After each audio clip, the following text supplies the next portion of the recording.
I have the pleasure and honor to have with me once again Dr. Nicholas Herodotou, palliative care physician here in London in the Luton and Dunstable Hospital. Thank you for being with me. The reason why I wanted to do this is because I've spent 2 days with Dr. Nicholas on the wards, and it's been a truly inspiring experience, and I've learned a lot from you. And one of the things that I wanted to talk about today is how to approach a DNACPR discussion with the patient. Yes. Okay. So for the sake of those who don't really understand what it is, a DNACPR form is what it means is do not attempt cardiopulmonary resuscitation, or what they're trying to call it now is allow for a natural death. I think there's an important caveat that in the UK, under UK law, a patient cannot demand a medical treatment that's deemed to be either futile or not in the patient's best interest. So a patient cannot refuse a DNACPR form or DNR form for simplicity's sake. They can legally refuse a treatment, but they cannot legally demand a treatment that's deemed not to be in their best interest. A good example to use is a patient cannot demand to be admitted to the intensive care unit when they've got an irreversible advanced progressive cancer that they're clearly not going to recover from. So that's a good illustration. Now, when it comes to DNAR forms or do not attempt heart and lung massage, how you approach it is very, very important, because you're dealing with a very delicate and very serious form. And if you approach it wrongly, you'll get the wrong outcome. So I use a little patois, which you observed when you was on the ward with me. And the way you talk about it is very important. Secondly, when you discuss it is vital. Too often, clinicians will talk about do not resuscitate forms when it's a bit too late, i.e. they're right at the end of life and they either forget to sign it or they don't even discuss it.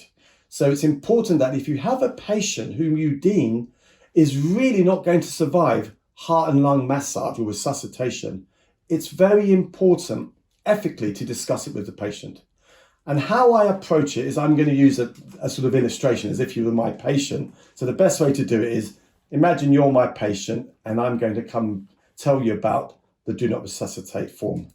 And just to remind the audience, it's the senior consultant or the senior clinician who's responsible for that patient who signs that do not resuscitate form. The patient does not sign it, nor do the relatives, and they don't even have to agree with it. What they can demand legally is another opinion. So if the clinician wants to sign it, but the patient or the family are insisting that they're resuscitated, invariably they will call somebody like myself for a second expert opinion.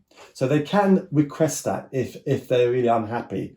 But once it's signed, the patient does not sign that form. It's the senior consultant that signs it. So this is how I would do it. So if you're my patient under this, I would come to you, and your tonation and body language is crucial. You speak more via your body than you do with your mouth. Okay? So I would say to you, hello, Mr. Andreas. I'm Dr. Herodotou. I'm the palliative consultant. And I will sit down next to your bed, and I would say to you, there's something I need to talk to you about that's very serious. And it's about a form that I need to sign. Now, if you notice, I'm being very prescriptive. Contrary to what you learn at medical school about facilitating and its patient-doctor relationship is on an equal footing, when you come to signing a do not resuscitate form, this is a medically led decision. There is no negotiation in that respect. So I say to the patient, as I'm saying to you, it's about a form that I need to sign. And that's called a DNACPR form or allow for natural death form. Tell me, do you know what that means? I'm not very familiar with this term. So that's what I would always say to a patient. I allow the patient to tell me what they know or don't know. So some people will say, oh, that's all about jumping on your chest and stuff. And as you replied, I don't know. So what I do say to a patient, I say, well, look, first of all, let me tell you what it does not mean. So I'm putting a positive spin on it. And then I'll tell you what it does mean. So first of all, this is what it does not mean, Andreas. It doesn't mean when I sign that form that we stop caring for you. So if you're due to have palliative chemotherapy, you would still get chemotherapy. If you got an infection and it's the right thing to do, we'd give you antibiotics. If you're in pain, we control your pain. If you are very dehydrated and you can't drink enough, if it's the appropriate thing to do, we'd temporarily give you a drip with fluid. So it's all about ensuring your quality and dignity to your life. So that's what it does not mean, okay? But this is the serious bit, right? This is what it does mean. And this is when you really change the tone of voice. I lower my voice down like you experienced when I was talking to that patient. So the very lowering of your voice indicates that this is the very serious bit. I say, Andres, because you've got an advanced cancer, or whatever you've got, that unfortunately is going to take your life early. If your heart stops beating or your lungs stop working, I'm not going to jump on your chest. But what we do is we make you comfortable. We don't try and speed things up, but equally we don't want to try and slow things down. And this is the key word you use. But we allow you to die naturally, peacefully, and with dignity. Now that's how you break the bad news. That's how you sign a do not resuscitate. I've not had anyone saying, no, I still want it. With the one or two very rare exceptions where family really haven't got it and they're still insisting on it. As I tell juniors, do not use the hammer on the head unless you really have to. Do you know what the hammer on the head is? Can only imagine. Okay, so again, I only use this if patients or relatives are being very, very stubborn and you don't really want to use it unless you have to. So I would say, the family is saying, no, I still want my loved one to be resuscitated. I say, okay, let me tell you what would happen, all right?